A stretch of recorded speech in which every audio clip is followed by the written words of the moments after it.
Bonjour, donc nous vous recevons pour les entretiens Penser la régulation du RMT Bioreg. Donc ces entretiens ont pour but de regarder la problématique de la régulation naturelle des ravageurs suivant plusieurs angles sous forme d'une discussion, d'un dialogue entre nous, qui est libre. On peut aborder les sujets qu'on veut et expliquer les choses autant que vous voulez. Pour commencer cet entretien, est-ce que vous pouvez vous présenter ? Oui, alors bonjour. Alors, donc, je m'appelle Caroline Silvaniello. Je suis chargée d'études à Fredon, Martinique. Et je travaille sur la PBI depuis donc la protection biologique intégrée depuis à peu près 2014. Voilà. Donc, j'ai aussi travaillé avant sur le plan de surveillance des résidus de produits phytosanitaires et en tant qu'animatrice du bulletin de santé du végétal. Ce qui fait que j'ai une vision un peu plus large que juste la PBI elle-même, on va dire. D'accord. Donc, dans quel parcours vous avez fait avant ? Alors, je suis ingénieure agronome et j'ai travaillé un petit temps comme observatrice en vigne dans la région du Champagne. Ok. Et les types de travaux que vous faites actuellement, c'est de l'expérimentation, du conseil, de la formation, c'est Un peu des trois. Un peu des trois. Voilà, donc il y a vraiment des axes d'études. Donc là, je viens de finir un projet sur la lutte biologique inondative, sur quelles pistes pour développer la lutte biologique inondative en Martinique. En parallèle, je travaille sur un projet sur les pratiques agroécologiques en tomates, mais c'est en collaboration avec d'autres partenaires, dont le CIRAD. Et voilà, donc ça c'est un peu l'axe études. Après, je suis aussi formatrice, on fait des formations auprès des agriculteurs, aussi des techniciens, donc sur les questions de la protection biologique intégrée, de la lutte biologique aussi. Et puis, je suis amenée à faire du conseil également auprès des agriculteurs. Alors, moi, je travaille essentiellement sur du maraîchage. D'accord. Justement, donc vous êtes en Martinique. Moi, je suis en métropole, dans un milieu tempéré et froid, une bonne partie de l'année. Est-ce que vous pouvez présenter les filières importantes de la Martinique ? Donc, en fait, il y a surtout la filière banane export, il y a la filière canne à sucre, et puis ce qu'on appelle la filière diversification, où on met tout le reste. Donc le maraîchage, le vivrier, donc c'est les légumes racines tropicaux comme le dashi, par exemple, et puis l'arboriculture fruitière, l'ananas, voilà. Okay. Les trois monts, voilà. Il y en a un petit peu de fleurs aussi, il n'y en a pas beaucoup. Vous avez travaillé à la fois en métropole, en vigne, vous avez dit, et puis sous les tropiques. Est-ce que cette différence de culture tropicale, culture tempérée, est-ce que ça a des impacts sur la gestion des ravageurs ?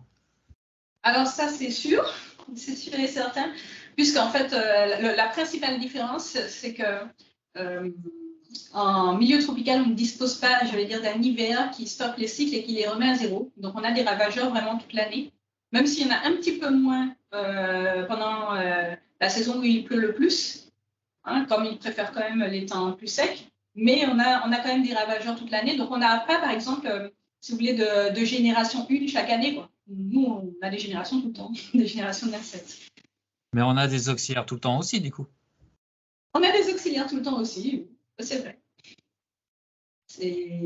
Mais bon, on constate quand même ce retard, enfin, qui est bien connu de l'arrivée des auxiliaires par rapport à l'arrivée des ravageurs. Soit un décalage de 15 jours. Enfin. Ok. Donc sur le maraîchage, quels sont les problèmes principaux auxquels vous êtes confrontés ? C'est maraîchage, donc c'est vraiment, il y a beaucoup de culture dedans. Disons qu'il y a un qui revient régulièrement et qui est difficile à maîtriser avec les produits phytosanitaires, c'est le rot du tabac. Donc notamment avec des forts dégâts sur Solanacée parce qu'elle transmet des virus. et aussi en cucurbitacée, là c'est juste par accumulation. On peut évoquer les thrips, les mouches mineuses aussi, qui ne se régulent pas très facilement avec la lutte chimique. Et puis, on a aussi pas mal de ravageurs du sol contre lesquels on est plus ou moins démunis. Hein. Donc, la courtilière, divers charançons, enfin, dont les larves attaquent les racines, en gros. Hein. Ok. Pour finir le panorama là, sur les productions locales, quelles sont les habitudes de production? Est-ce qu'on est sur plutôt des gens qui sont conventionnels, qui essayent de faire beaucoup de PBI, ou bien de l'agriculture biologique, ou carrément des producteurs sans traitement? Quelles sont à peu près les proportions de... Je ne saurais pas répondre sur les proportions. Toutes les catégories existent, hein, mais je ne saurais pas dire. Je ne saurais pas dire pour les proportions. D'accord. Et les producteurs, est-ce qu'ils ont par exemple, nous en ornement, les producteurs maintenant sont au courant qu'il faut utiliser de moins en moins de phyto et vont tout de suite aller rechercher plutôt une méthode alternative qu'un produit phytosanitaire. Alors après, c'est un discours, hein. Ce qu'ils pratiquent sur leur entreprise, c'est pas toujours le cas. Est-ce que chez vous c'est pareil, ou est-ce qu'on a toujours comme on avait il y a 10 ans chez nous, une forte croyance dans les vertus du phyto? Alors, le message, en tout cas maintenant, oui, c'est la diminution des produits phytosanitaires. Hein. Il y a le plan éco-phyto, les fermes défis. Voilà, on est dans cette mouvance de réduction des produits phyto, c'est très marqué. D'ailleurs, on a un très bon score.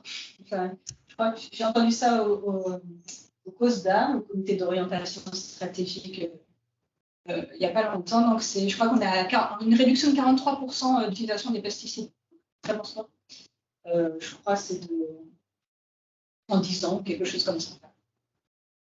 Bah, félicitations, il y a peu de filières qui ont réussi à faire ça. Il y en a même pas mal qui ont augmenté. Et enfin, donc, au niveau de l'économie, est-ce que vous pouvez dire en gros, au niveau de votre secteur, est-ce qu'il y a des problèmes économiques dans la filière, ou bien est-ce que ça marche? Oui. Ouais. Enfin, c'est difficile. Alors, il faut comprendre qu'on est sur des exploitations en maraîchage très petites. Hein. C'est plus de 2-3 hectares en Martinique. Donc, c'est des petites exploitations. Et les agriculteurs ne sont pas très riches. Hein. Oui, les problèmes économiques existent. Et puis, il y a un manque chronique de structuration de la filière. Donc, il n'y a pas beaucoup de coopératives. Les coopératives n'ont pas forcément des techniciens. Donc, enfin, on reste dans des difficultés de structuration. Quand même. Ok. Tout à l'heure, vous m'avez dit agroécologie. Est-ce que vous pouvez me dire pour vous ce que c'est l'agroécologie? Alors, l'agroécologie, pour nous, ça va être une agriculture en fait qui se base sur les mécanismes naturels pour favoriser au maximum les mécanismes naturels. Alors, il y en a qui vont accepter l'utilisation de phyto, d'autres pas. Enfin, c'est pas forcément très clair, mais c'est favoriser tout ce qui est mécanisme naturel. D'accord.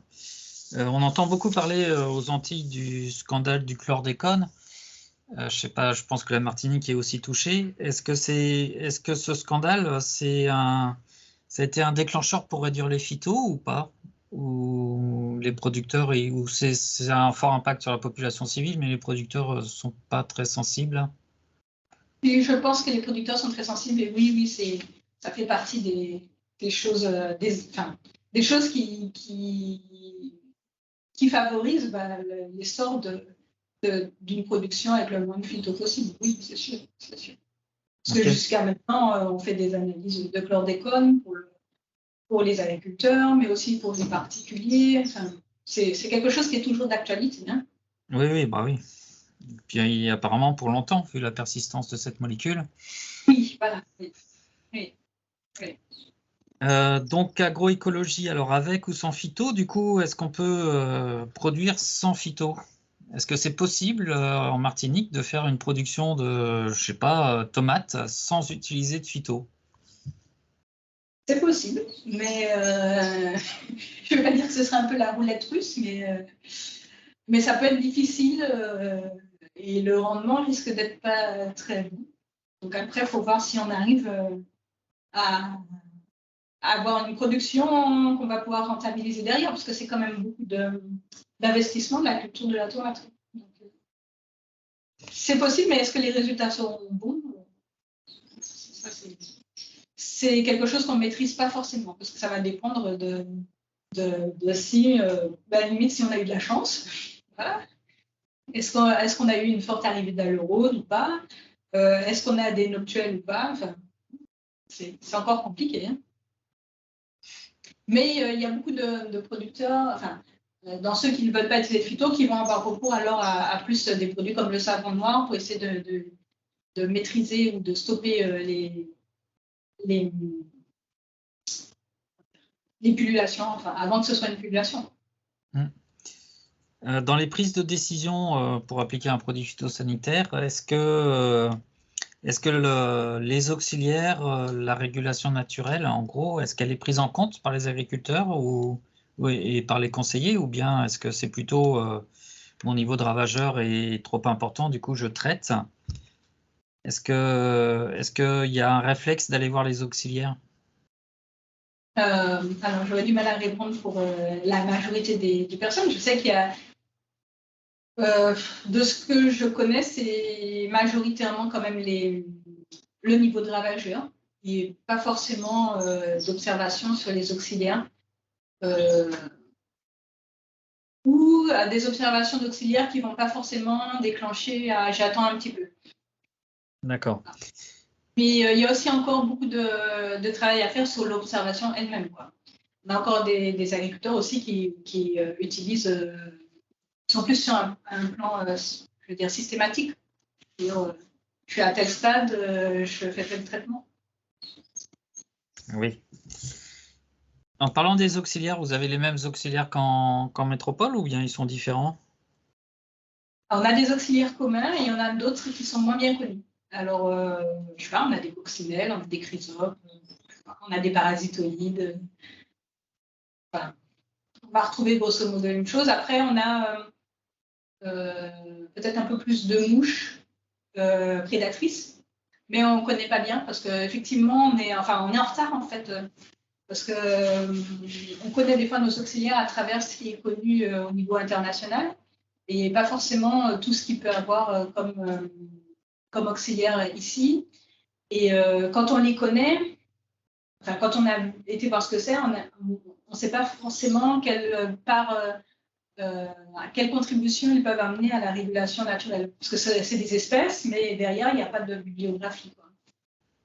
Je voulais juste rajouter, c'est qu'en 2011, justement, on a fait un inventaire des auxiliaires en Martinique. Voilà, on s'est aperçu qu'il y avait, ça avait plus ou moins. On a pu confirmer qu'il y avait beaucoup de choses et beaucoup de marge de manœuvre, de possibilités de développement. D'accord. Et pour travailler sur ces auxiliaires, est-ce que vous avez les ressources humaines, c'est-à-dire des entomologistes, des gens qui s'y connaissent un peu en écologie tropicale? Est-ce que vous avez ça sous la main pour vous aider à avancer ou pas? Oui, après, ça va être toujours une question de temps. Voilà. C'est plus. Enfin, le sirène, hein, je sais pas si je dois dire ça. Enfin, mais le sirène, il n'a pas vocation à travailler pour la Martinique. Hein. C'est un organisme de recherche international. Donc, il ne va pas forcément travailler sur les ravageurs qui nous préoccupent. Et puis, le pas de temps de la recherche n'est pas le pas de temps des producteurs. Hein. Donc, il ne faut pas tout attendre. Il y a l'INRA aussi qui est présent plus en Guadeloupe, même si c'est l'INRA anti-Guyane. Mais voilà, c'est pareil. Ils n'ont pas forcément le même pas de temps de recherche. Quand ils vont trouver la solution de notre problème, peut-être que ce sera un autre problème qui sera posé aux producteurs. Est-ce qu'ils sont au courant de ces problèmes ou pas? Est-ce que vous avez des liens, en gros, est-ce que vous avez des liens Oui, tout à fait. rapprochés avec ces organismes pour pouvoir échanger entre vos problèmes à vous et inversement leurs résultats de recherche pour les transférer? Si on peut dire si on a des liens rapprochés, mais on a des liens, oui, il y a des projets sur lesquels on travaille avec eux. Oui, oui, on a des liens. D'accord. Si on reprend ces auxiliaires, est-ce qu'il y a des pratiques? Alors en France, on travaille beaucoup, surtout en grande culture, sur l'aménagement des parcelles, alors pas des parcelles en elles-mêmes, de l'environnement des parcelles pour favoriser les cortèges d'auxiliaires en plantant des haies, en mettant des bancs de fleuris et tout ça. Des fois, on se demande si c'est pas un dogme, mais bon. Est-ce qu'il y a des pratiques comme ça aussi chez vous, d'organiser l'espace autour des parcelles ou pas? Oui, oui, c'est ce qu'on essaye comment dire, d'impulser. Donc, quand je dis on, c'est Prodom Martinique. Hein. On a travaillé justement depuis 2012 sur aussi, parallèlement à la lutte biologique inondative, à la lutte biologique par conservation, et justement essayer de trouver des espèces qui permettraient de favoriser l'arrivée des auxiliaires, de maintenir les auxiliaires autour des parcelles, entre les cultures, enfin voilà. On a essayé d'identifier des espèces qui seraient favorables, voilà, et sans mettre en péril la culture de l'autre côté. Quoi. C'est sûr. Oui. Allez-y. Oui, donc on a donc identifié des espèces qui permettaient, voilà, sur lesquelles on va retrouver des auxiliaires. Et puis après, la question aussi, c'est de voir le passage du dispositif à la parcelle. Ça, c'est le lien est peut-être encore un peu moins certain, quoi. Oui. Alors, pour travailler beaucoup ce sujet, en métropole, c'est pareil. Alors, quand on va avoir là, je pense il faut travailler sur les préférences alimentaires de ces auxiliaires. C'est-à-dire qu'il ne faut pas forcément, et je pense que c'est souvent une erreur qui est commise, c'est de mettre dans l'environnement les plantes les plus attractives pour un auxiliaire. Et en fait, si on se met à la place de l'auxiliaire et qu'on nous propose d'un côté, alors moi j'aime pas les abats, mais du rognon, et de l'autre côté un bon steak tartare, moi je vais aller vers le steak tartare et j'irai sur les rognons qu'une fois que j'aurai mangé tout le steak tartare et que j'aurai très faim. Et du coup, il y a, avec les plantes réservoirs, avec des plantes hyper attractives, des fois on peut se demander si c'est pas, enfin on se le demande pas, on a fait des essais nous sur cerisier où on l'a montré, où on a un effet contre-productif de mettre une plante hyper attractive parce qu'on vide la culture de ses auxiliaires. Oui, du coup, ça piège les auxiliaires en fait. Voilà. Donc actuellement, on n'a pas encore commencé les travaux, mais on est plutôt sur l'idée d'aller rechercher si c'est de la plante réservoir ou de la plante qui va nourrir l'auxiliaire par autre chose que des proies, par exemple pour les punaises. Hein. Ça va être de rechercher une plante où on trouve cet auxiliaire, mais pas en abondance. C'est-à-dire on le trouve un peu, un petit peu, mais pas beaucoup. De manière à ce qu'on l'installe dans l'environnement.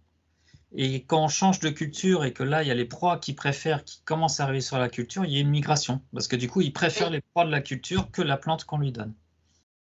Ok, très bien, merci. Ah bah de rien, de rien. Et du coup, on voit par cette voie, on voit que ce qui est important, c'est pas la quantité d'auxiliaires sur une plante qu'on va mettre dans l'environnement, mais plutôt les flux d'auxiliaires que je vais réussir à faire entre ma culture et la plante. Oui. Et que ça va être ces flux qui vont être intéressants et les différences d'attractivité qui vont être intéressants. D'accord. Mais ça montre bien que tous les écosystèmes, qu'ils soient tempérés ou tropicaux, fonctionnent un peu de la même manière et que les solutions que vous allez trouver ou que nous, on va trouver, normalement, on devrait pouvoir les transposer. Oui, mais des fois, la transposition, c'est pas si simple. Ah bah ça, c'est sûr. Voilà. Non, je le dis parce que justement, souvent, on nous dit, en gros, on ne nous le dit pas comme ça, mais vous avez qu'à transposer ou transférer. Bah oui, d'accord, mais c'est pas forcément aussi évident que ça, quoi. Ah bah, oui. Voilà, donc comme vous êtes bien placé pour le savoir, hein, la recherche ou les études, c'est extrêmement chronophage, ça prend du temps, ça prend du temps et ça prend des années.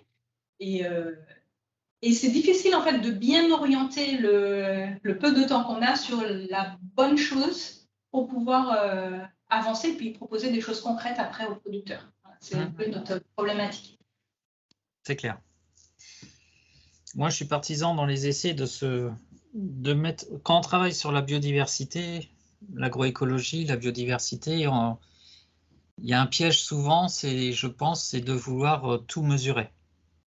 Je vais faire des inventaires dans l'environnement, je vais faire des inventaires dans les cultures, je vais regarder les espèces qui sont des deux côtés, etc. Bon, c'est, comme vous dites, hyper chronophage, ça prend énormément de temps et ça ne nous apporte pas forcément des informations à la fin. C'est-à-dire qu'on a tellement de bruit de fond qu'à la fin, on ne sait pas quoi conclure. Ou sinon, on conclut mal, ou de temps en temps, on conclut dans le bon sens.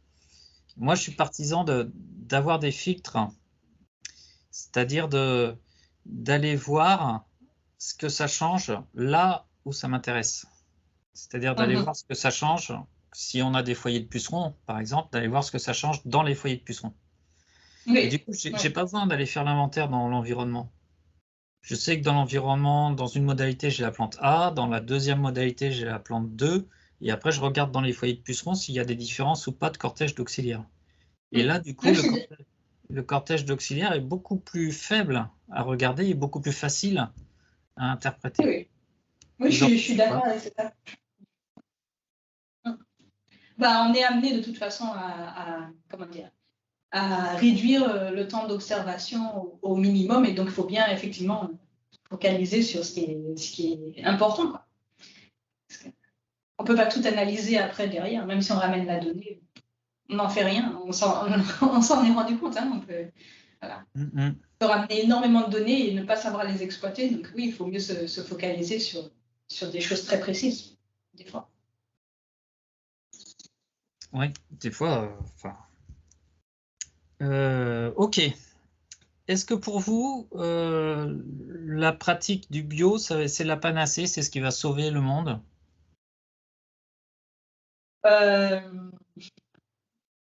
Non, pas forcément. Alors, il faut que je m'explique un petit peu. Donc déjà, le bio ici, des fois, c'est un petit peu plus compliqué que dans l'Hexagone. Pourquoi? Parce qu'on a des cultures qui ne sont pas forcément celles de l'Hexagone, on a des ravageurs qui ne sont pas forcément celles de l'Hexagone, on a des variétés qui sont adaptées au bio, mais qui ne sont pas adaptées aux tropiques. Enfin, déjà, nous, on a un petit décalage, il y a un petit décalage entre le cahier des charges tel qu'il est conçu et notre environnement. Donc, même si on passe ce problème-là, on peut faire autrement. On n'est pas obligé d'être labellisé bio pour avoir de bonnes pratiques aussi. C'est intéressant la démarche bio. Après, ce qui est plus intéressant, c'est l'état d'esprit du producteur derrière, parce qu'on peut faire du faux bio, entre guillemets, je ne sais pas comment on peut appeler ça, enfin, du bio de substitution qui n'est plus dans l'esprit de faire fonctionner l'écosystème, quoi. Donc le point central, c'est d'après ce que vous dites, le point central, c'est de comprendre le fonctionnement de l'écosystème et de changer les pratiques pour que cet agro-écosystème aille vers une régulation spontanée des ravageurs. C'est ça. Après, je ne sais pas si on est capable si tous les ravageurs peuvent passer par ce filtre. Je prends l'exemple, des chenilles. On peut avoir un très bon écosystème, très bien travaillé, mais s'il y a un vol de papillons qui arrive, une migration de papillons qui arrive et puis qu'il y a des œufs qui sont pondus, même si l'écosystème va réguler une partie, il en restera quand même. Est-ce que ça suffit à régler tout à chaque fois? Je ne suis pas sûre.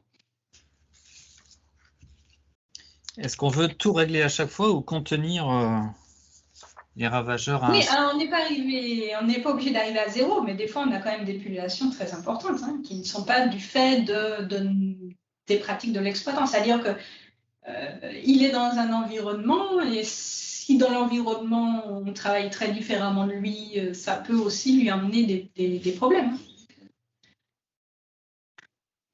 C'est pas le succès garanti, on va dire. Oui, c'est sûr. On dit que souvent que la diversité, avoir plein de micro-parcelles de plantes différentes, il y a plein de livres qui ont été sortis sur quelle plante mettre à côté de quelle plante pour éviter les ravageurs, pour faire des dynamiques, alors peut-être par les racines de croissance meilleure. Est-ce que c'est des choses que vous travaillez Oui, ce sont en partie. Donc, il y a un projet sur lequel on travaille sur les mycorhizes du sol, donc ça rentre un peu aussi dans cette dynamique-là. Après, les plantes, les associations, on a des données, mais elles ne sont pas toutes vérifiées, donc on ne sait pas toujours ce qui fonctionne. Mais d'une manière générale, favoriser la biodiversité, c'est quand même quelque chose qu'on pense porteur. Plus par... je pense plus par l'inverse, en fait. C'est qu'on sait que la monoculture, ça ne fonctionne pas. Enfin, voilà. À partir de là, il faut voir, faut aller dans l'autre sens. Il faut ramener quand même de la biodiversité, parce que on a vu que la monoculture, ça ne fonctionnait pas. Ok, donc si la monoculture ne fonctionne pas, il faut de la biodiversité, aussi au niveau des cultures, mais on ne sait pas encore trop comment faire. Voilà. Enfin, non, on n'a pas toutes les réponses, hein, loin de là. Après, on a des cas qui sont étudiés. Donc on sait par exemple que l'oignon pays va favoriser, il réprime le flétrissement bactérien sur tomates, qui est une maladie sur tomates. Donc on sait que par exemple, faire de l'oignon pays avant ou en même temps que la tomate, ça va permettre de freiner le flétrissement bactérien. On a cet exemple-là. On va dire, ah ben c'est bien, oignon pays et après tomate, c'est bien. Mais c'est un exemple. Ça ne permet pas de répondre à tous les problèmes. C'est un problème parmi d'autres pour lesquels on a ça. Et voilà, on est plus dans des cas plutôt que de proposer des systèmes qui fonctionnent. Quoi. Des systèmes, je ne sais pas, clé en main. Voilà, faites ça, faites ça, faites ça. Après, faites ça et puis c'est bon. Ça, on n'a pas ça. Vous avez encore du boulot alors? Je ne sais pas s'il finira un jour, je pense pas en fait. Et vous êtes combien à faire ce boulot? On n'est pas assez. Vous êtes financé comment? Alors sur des projets, mais les financements sur projet, c'est déjà c'est 1 euro dépensé, 1 euro remboursé, voire moins. Et puis les subventions, ça n'arrive pas toujours en temps et en heure, donc c'est très compliqué. On est plutôt en train de réduire notre partie subventionnée que de développer les études. Par nécessité, hein. On ne peut pas fonctionner sur du subventionné. Voilà. C'est un problème, clair. Ça, quand même. Ah bah oui, c'est un problème majeur parce qu'il y a des choses... Il y aurait besoin de plus d'études, mais il n'y a pas les moyens nécessaires pour les faire. Et quand il y a les moyens, on touche les sous 3 ans après. C'est un peu ça. Voilà. Alors qu'à côté... Au mieux 1 an, mais même 3 ans après. Et donc, voilà, une structure qui n'est pas une structure publique. Hein. Les Fredons, ce ne sont pas des structures publiques. On ne peut pas fonctionner comme ça. Ce n'est pas possible. Donc, ça veut dire que si cette voie de l'appel à projet et de l'overdose de justificatifs administratifs, pardon, j'en suis confronté. Hein, c'est la même solution que vous. Hein. Si ça se poursuit, on va avoir du mal à satisfaire les politiques quand ils veulent une transition écologique. C'est sûr et certain.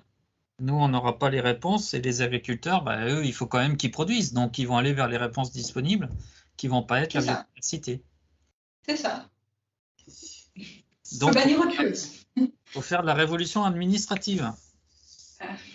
Je vous laisse aller le premier. On va vous suivre peut-être, hein, on verra. Mais c'est compliqué. Hein.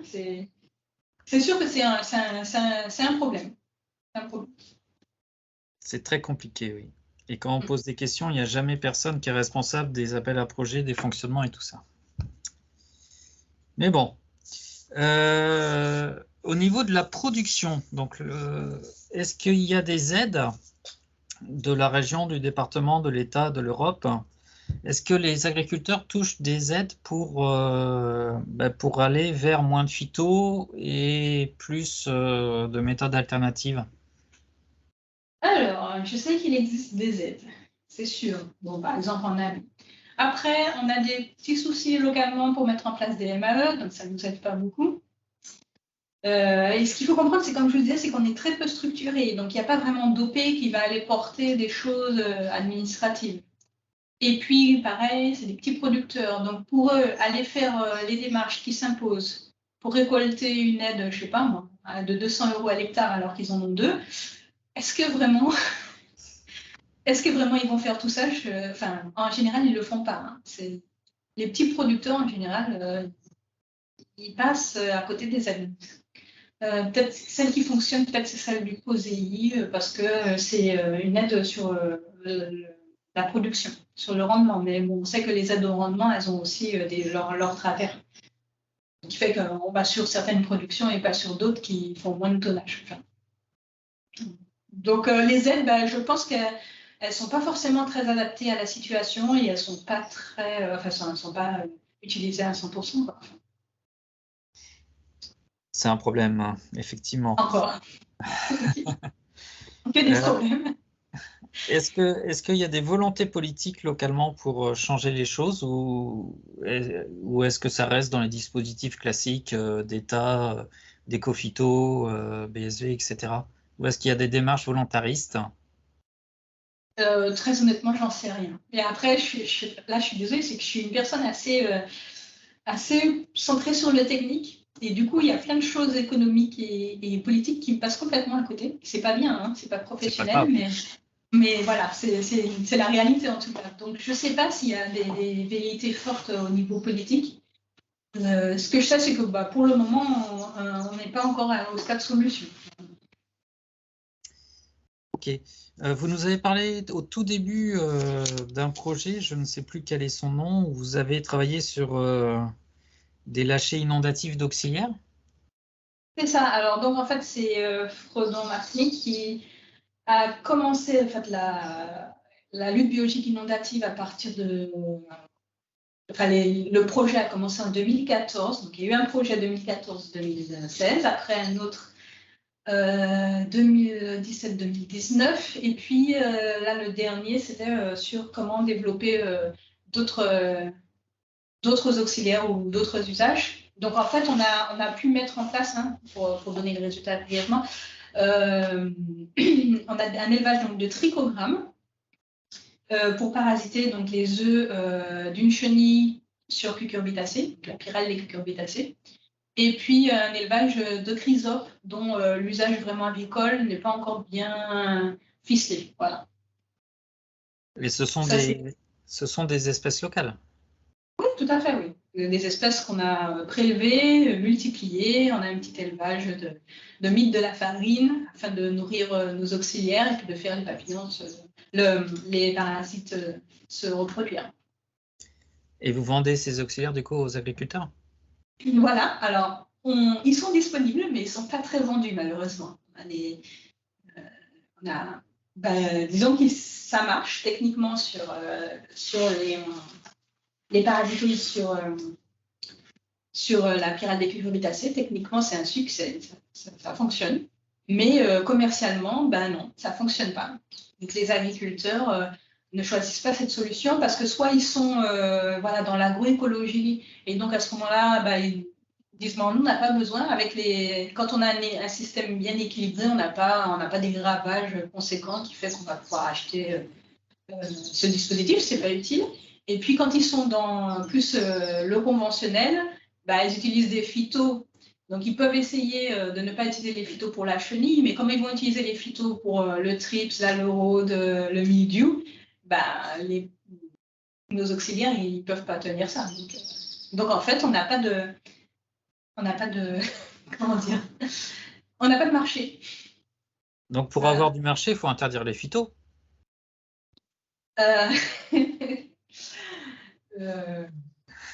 C'est ça. Il faudrait, enfin, bon, moi, je le vois pas, je l'ai pas pris comme ça. Je dirais plutôt qu'il faudrait intervenir là où il n'y a pas de solution phyto, ou là il n'y a pas de solution technique. Mais oui, de toute façon, tant qu'il y a les phytos, il n'y aura pas de marché. Est-ce que vous avez fait ça peut être un moyen, ça peut-être pour aider à votre marché, c'est un certificat d'économie de produits phytosanitaires? Alors, ça doit être mis en place en Martinique à partir de 2023, je crois. Enfin, c'est pas encore en place ici. Ça bientôt, mais c'est pas encore en place. C'est pas en place. Non, c'est pas encore en place. Mais ça va venir. Oui. C'est sûr qu'avec le chlordécone, c'était pas important de mettre ça en place dans les Antilles.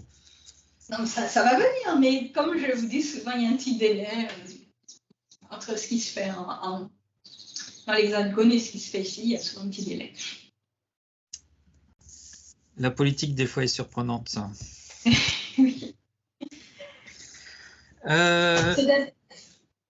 Pour compléter un peu la réponse, si vous voulez, c'est que les dispositifs sont pensés à l'échelon national et après, quand il faut les mettre en place ici, il faut réfléchir à comment le dispositif national pourrait fonctionner localement. C'est pas toujours applicable rapidement. Voilà. Est-ce que vous avez, on va faire l'inverse, parce que là, c'est le national qui fait des dispositifs, puis après, vous essayez de les adapter.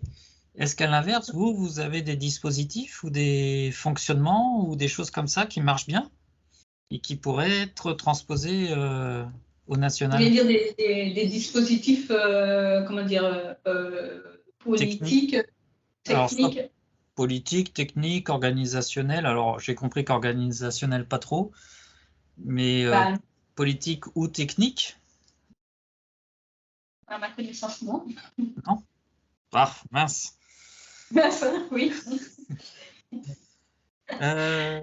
Au niveau de cette fois-ci du transfert des travaux, on a parlé un petit peu de la recherche, de vos liens avec la recherche, on va y revenir un petit peu, et puis surtout on va rajouter les producteurs et puis les étudiants, les futurs producteurs dans la boucle. Comment est-ce que vous diffusez vos résultats de travaux, de projets auprès de la filière? Alors en général, on travaille Frodon Martinique en général travaille avec des producteurs. C'est-à-dire quand on met les essais en place, on le met chez les producteurs, on fait des journées techniques. Oui, et puis après, on informe l'enseignement agricole, les techniciens. Donc, je pense qu'on arrive quand même assez bien à diffuser l'information. Mais entre recevoir une information et la mettre en place sur son exploitation, il y a vraiment un pas à faire. Voilà, je pense que l'information diffuse assez bien. Mais après, que ce n'est pas dit que ce soit mis en place chez les producteurs. C'est pas forcément qu'ils ne sont pas au courant. Mais entre avoir l'information et changer sa pratique, il y a quand même il y a tout un monde. Hein, il faudrait faire quoi pour que ce passage dans la pratique soit plus concret? Pour moi, c'est de l'accompagnement sur le long terme. C'est de l'accompagnement. Donc, du conseil, du suivi individuel. Ah oui, c'est ça qui fonctionne en agriculture. Je sais que c'est pas ce qui est forcément publicité ou proposé, mais c'est ce qui fonctionne. Hein, c'est le suivi sur le long terme. Et individuel. Un agriculteur, lui, il fait ses productions, il vit de ses productions, contrairement à nous, expérimentateurs. Nous, on ne vit pas de nos productions, on vit de nos clients ou de nos projets. Lui, donc, il vit sur ses productions, il a une méthode qui fonctionne depuis 5 ans, 10 ans, 15 ans, et on vient lui dire, attends, on va changer, tu vas mettre des chrysopes. Ouais. Et puis, peut-être que ça va marcher. Oui, mais forcément, il ne peut pas dire oui. Hein. D'accord. Donc voilà, si, c'est normal. Pardon, allez-y. Non, mais justement, je me mets à la place. On est confronté exactement au même problème en horticulture. Qu'est-ce qu'on pourrait imaginer? Alors, effectivement, les formations, les sensibilisations, les accompagnements techniques, ça marche assez bien. L'accompagnement individuel, je suis d'accord avec vous, c'est ça qui fait le transfert le plus efficace. Là, on voit qu'il y a un problème, c'est le risque que va prendre l'agriculteur à changer de pratique. Oui. Sachant qu'il va passer d'une situation où le risque avec les produits phytosanitaires d'échec est en général assez faible, peut-être 20% de risque d'échec, à des pratiques où le risque peut être, alors avec l'usage de certaines plantes de service, il peut être très bon, hein, il peut être meilleur qu'avec des produits phytosanitaires. Mais quand on parle juste uniquement d'aménagement d'un paysage ou de mélange de variétés, on ne peut pas garantir 100% d'efficacité et souvent on est à des taux de risque d'échec un peu plus importants qu'avec les produits phytosanitaires, mais des fois pas forcément beaucoup plus importants. Parce que comme vous l'avez dit tout à l'heure, des fois l'agriculteur, s'il attendait quelques jours de plus ou une semaine de plus, sa situation serait réglée, il n'aurait plus besoin de produire et sa culture serait sauvée. Est-ce que là, on pourrait imaginer un dispositif, alors je ne sais pas du tout quoi, hein, qui permettrait de sécuriser l'agriculteur au niveau de ce risque qu'il va prendre en changeant de pratique? Donc, vous m'avez cité le conseil individuel qui peut justement le rassurer, qui peut lui apporter faire un suivi régulier et lui permettre de dire tu vas dans le bon sens, pour l'instant, tu n'as pas de souci. Et puis dès qu'il y a un problème, là, le risque est trop important, vas-y, remets un petit coup d'insecticide, par exemple. Ou bien ça se passe toujours bien, ça se passe toujours bien, ça se passe toujours bien jusqu'à la fin de la culture, et puis du coup, il n'y a pas de traitement. Est-ce qu'il y aurait d'autres moyens d'aider un agriculteur? Je ne vois pas comme ça. Je ne sais pas si vous avez une idée particulièrement, mais là, non, je ne sais pas, je ne vois pas. Non, je n'ai pas d'idée, mais c'est... Alors, on sait qu'il y a un moyen très simple, hein, c'est d'interdire les phytos pour un usage. Et là, on est obligé d'utiliser les produits alternatifs. C'est ce qui a souvent été le cas en horticulture ornementale, hein. Les firmes n'homologuaient plus.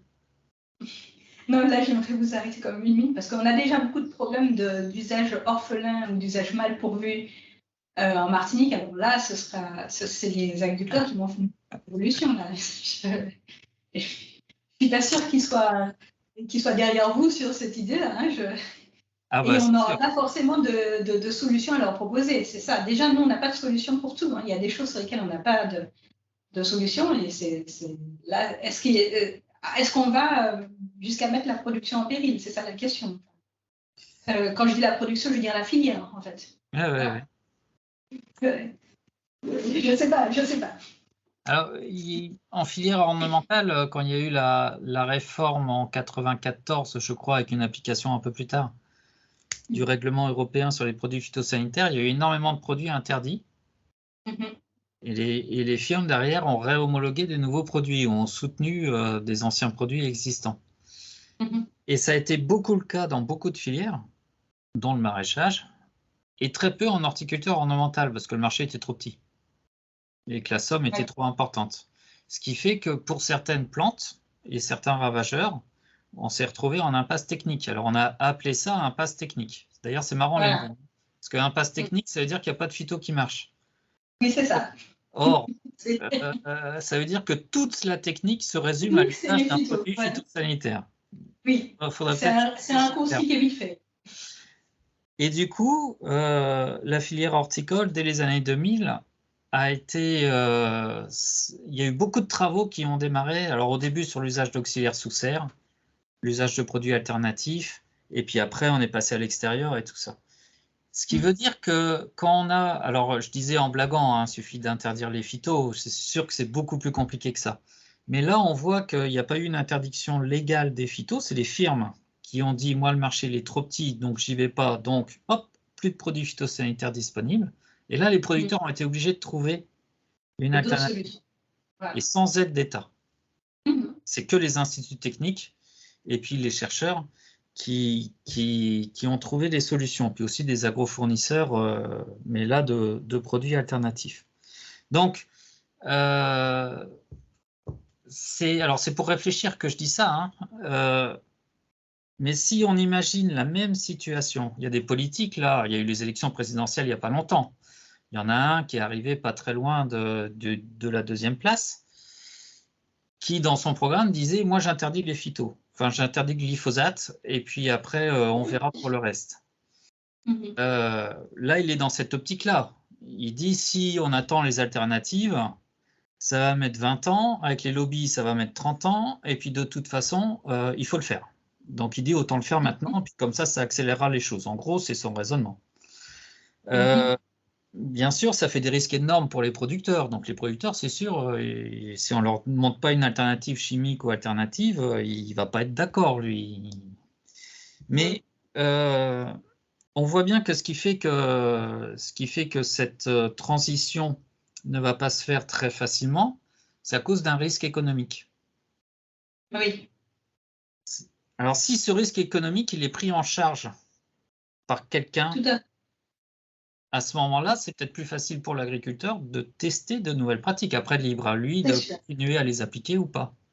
Oui, oui, oui. Voilà. Et donc, quelqu'un, ce serait la collectivité.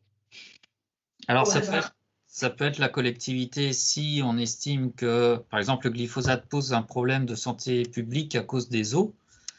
Là, ça peut être la collectivité. Si on prend un insecticide qui n'a pas de problème dans les eaux, des nappes phréatiques, mais qui a juste un problème au niveau, je sais pas, de la biodiversité, on peut se dire que là, ça va être peut-être des fonds de sécurité de filière. Ça peut être ça aussi. C'est-à-dire la filière s'organise pour créer un fonds assurantiel. Je pense que les solutions économiques peuvent exister, mais voilà. C'est plutôt vous que j'interviewe normalement, donc je vais arrêter de parler et je vais vous laisser reprendre la parole. Est-ce que donc on a parlé on a parlé donc de cette prise en compte de la régulation naturelle avec un développement d'élevage d'auxiliaires qui ne marche pas très bien d'un point de vue commercial, c'est souvent le cas.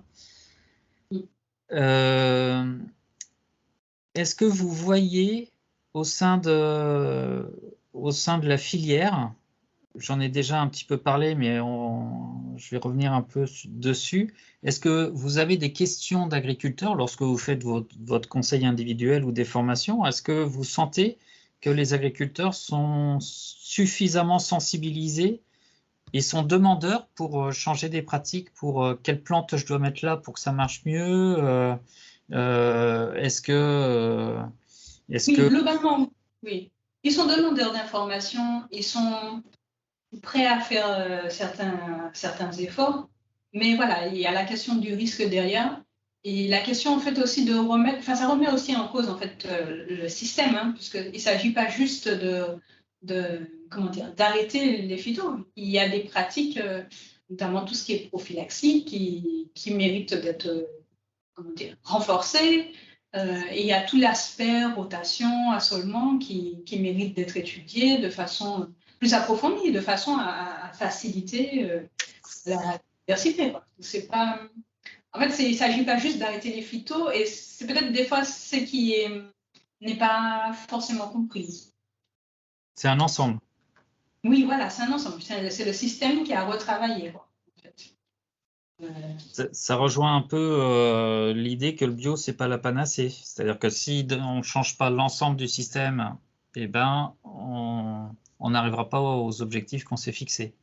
Ah bah, si le bio, ça consiste juste à remplacer des produits phyto d'une catégorie par une autre, c'est sûr que ça ne marche pas. Mais après, il y a des agriculteurs qui sont bio et qui vont bien au-delà de ça. Hein, mais voilà, il faut nous, les axes qu'on développe, voilà, c'est la prophylaxie, c'est l'observation. Et après, c'est la lutte biologique, qu'elle soit par conservation ou inondative.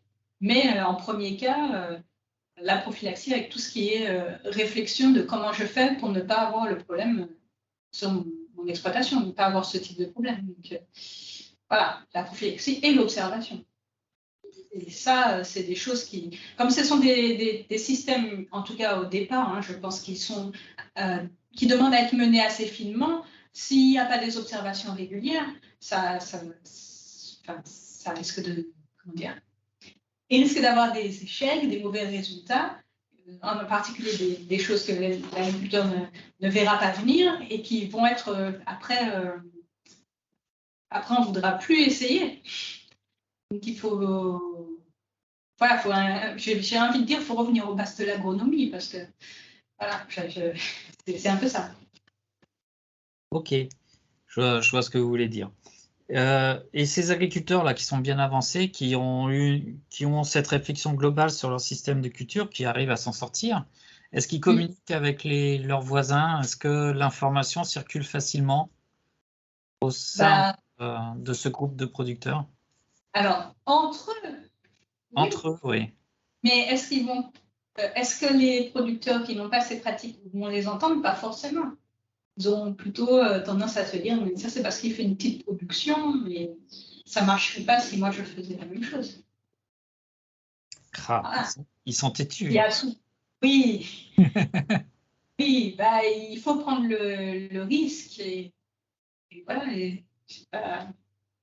Voilà, il faut prendre le risque et puis il faut repenser beaucoup de choses. Donc, comme vous le disiez hein, tout à l'heure, hein, l'agriculture il faut que ça comme ça depuis 10 ans, 15 ans ou plus. Enfin, c'est pas.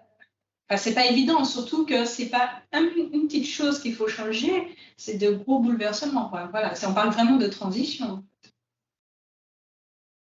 Alors, est-ce que vous pouvez expliciter sur ce qu'il faudrait changer pour vous, une entreprise maraîchère qui veut faire de l'agroécologie en utilisant des produits phytosanitaires que pour sauver sa production et le plus tard Bah, possible, quel levier, qu'est-ce qu'il va repenser, ou en n'utilisant plus du tout de phyto, hein, qu'est-ce qu'il va repenser dans sa production? Quels sont les points? Alors, vous avez cité les rotations tout à l'heure. oui, mais c'est beaucoup ça. C'est le choix des cultures et de comment on les fait se suivre. Parce qu'en fait, vous avez les agriculteurs qui utilisent le plus de produits phyto, en tout cas ici, c'est ceux qui sont en coopérative, qui ont quand même une certaine aussi pression sur le résultat et qui sont attendus sur des cultures. C'est-à-dire, on va leur dire, il faut tant de concombres, tant de tomates, enfin, tant de laitues, et on les attend sur ça. Or, il faudrait diversifier davantage les productions parce que quand on travaille surtout sur Solanacées et Cucurbitacées, on retombe beaucoup sur les mêmes ravageurs et les mêmes familles de ravageurs. Donc, la lorotte du tabac, les trips, les mouches mineuses, le flétrissement bactérien. Enfin, on va retomber un peu sur les mêmes familles. Donc, si on n'accepte pas d'aller vers d'autres familles de cultures, ça n'ira pas. Donc, la diversification est vraiment un point essentiel. Mais il faut avoir le marché, ou il faut créer le marché. Donc, c'est vraiment il y a vraiment un gros changement quand même à prévoir. Moi, ça m'est arrivé de dire à un producteur, donc là, par exemple, il avait un problème de charançon de la patate douce. Donc, c'est un producteur qui faisait beaucoup de patates douces. Je dis, mais il faut arrêter la patate douce pendant un certain temps parce que là, le site d'exploitation, il est infesté. Et il n'y a pas de produit qui va résoudre ce problème-là. Et non, et là, il faut un vide sanitaire de patates douces. Donc, en gros, je lui ai dit, mais il faut changer de culture. Et donc, c'est pas évident. C'est pas forcément évident ni à recevoir, ni à conseiller, ni à mettre en place. Et il l'a fait ou pas? Ah ben, il n'avait pas le choix. Hein. De toute façon, ça ne produisait plus. D'accord. C'était vraiment infesté de... Enfin, il ne récoltait pas. Donc, Ok. Et depuis, il a repris ou pas? Ça a pas marché? encore, parce que ça prend du temps. Pour la réduction, c'est plusieurs années. Pour revenir à un niveau tolérable, c'est plusieurs années. Donc, voilà. Il passait de patate douce à manioc.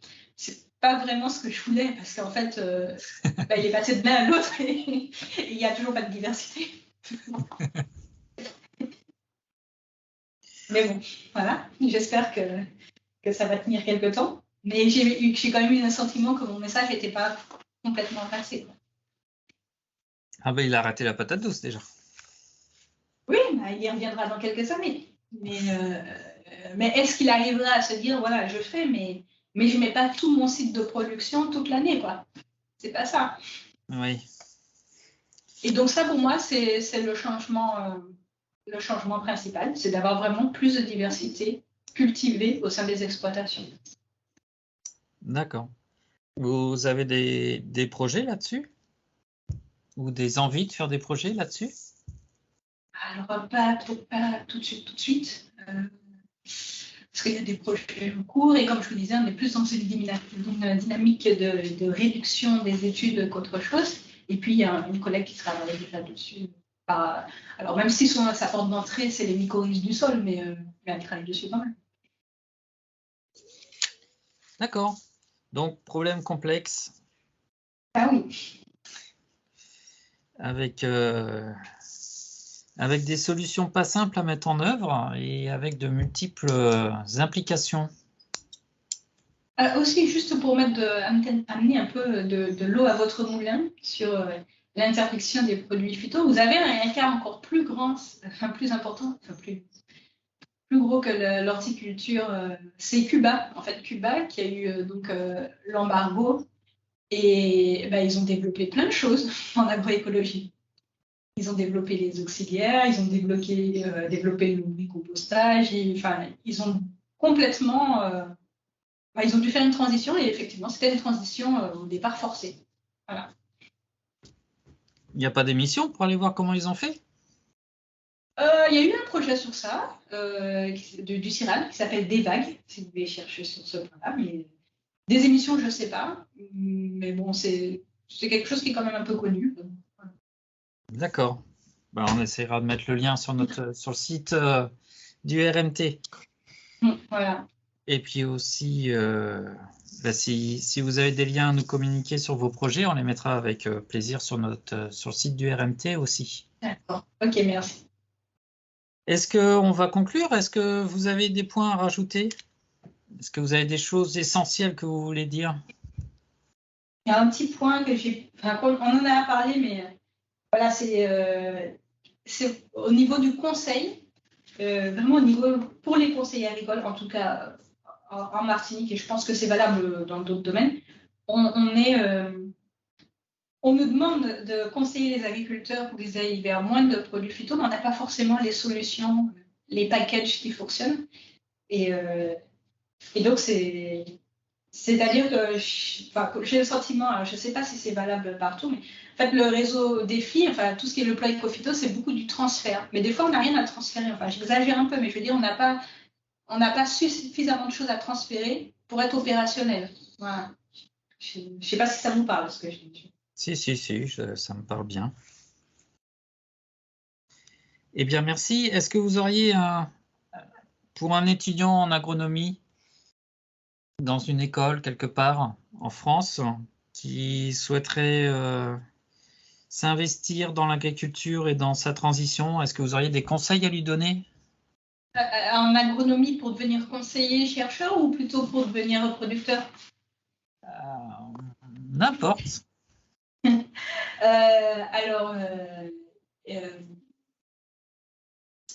Il faut qu'il travaille bien tout ce qui est expérimentation, parce qu'en fait, dans quelle que soit sa position, il sera amené soit à comprendre des résultats d'essai, soit à en mener lui-même. Voilà. L'entomologie aussi, il ne faut pas négliger l'entomologie, parce qu'il verra beaucoup de petites bêtes. Et puis oui, c'est qu'il peut développer toutes ses capacités d'autonomie, parce qu'il y a beaucoup de décisions qu'il sera amené à prendre par lui-même et parfois pas avec tous les éléments qu'il aurait voulu. Voilà. Eh bien, merci. Ça fait une belle conclusion. Eh bien, je vous remercie pour cet entretien. Merci. Oui. Je vais vous souhaiter une bonne continuation. Merci. Et puis, bon courage pour tous ces travaux qui sont déjà en cours et qui vont arriver. Tout à fait. Merci beaucoup.